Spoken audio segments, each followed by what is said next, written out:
Mass మహారాజా Raviteja latest ఇరుముడి సినిమాతో మంచి విజయాన్ని అందుకున్నారు. చాలా కాలంగా హిట్ కోసం ఎదురు చూస్తున్న రవితేజ ఫ్యాన్స్ కు ఇరుముడితో భారీ హిట్ అందించారు రవితేజ.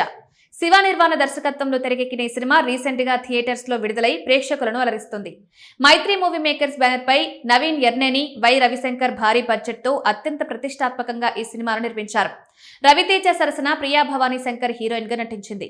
టీజర్, సాంగ్స్, ట్రైలర్ తోనే పాజిటివ్ వైబ్ క్రియేట్ చేసిన ఇరుముడి సినిమా గత శుక్రవారం ప్రేక్షకుల ముందుకొచ్చింది. మొదటి షోతోనే సూపర్ హిట్ టాక్ తెచ్చుకుంది. ప్రెజెంట్ సినిమా ట్రెండ్ అయిన సస్పెన్స్ థ్రిల్లర్ స్టోరీకి డివోషనల్ టచ్ ఇచ్చి ఈ సినిమాను తెరకెక్కించాడు శివ నిర్వాణ. ఈ సినిమాకు రోజు రోజుకు ఆదరణ పెరుగుతోంది. ఈ సినిమాలో తండ్రి కూతురు మధ్య చూపించిన బాండింగ్ ఆడియన్స్ ను తెగ ఆకట్టుకుంటుంది. రవితేజ తన నటనతో మరోసారి కట్టిపడేశారు. రవితేజ కూతురుగా నటించిన బేబీ నక్షత్ర కూడా తన నటనతో ఆకట్టుకుంది. ఈ సినిమాలో మరో చిన్నది అందరి దృష్టిని ఆకర్షించింది. ఆమె పేరు శామ్. పలు సినిమాల్లో చిన్న చిన్న పాత్రలు చేసింది, కానీ ఎక్కువ శాతం గుర్తింపు లేని పాత్రలు నటించింది. తాజాగా ఇరుముడిలో చిన్న తన నటనతో ఆకట్టుకుంది. దాంతో నెటిజన్స్, ఆడియన్స్ ఈ ముద్దుగుమ్మ ఎవరు అంటూ గూగుల్లో గాలిస్తున్నారు. ఈ క్రమంలోనే ఆమె సినిమా సోషల్ మీడియా ఫోటోలు వైరల్ అవుతున్నాయి.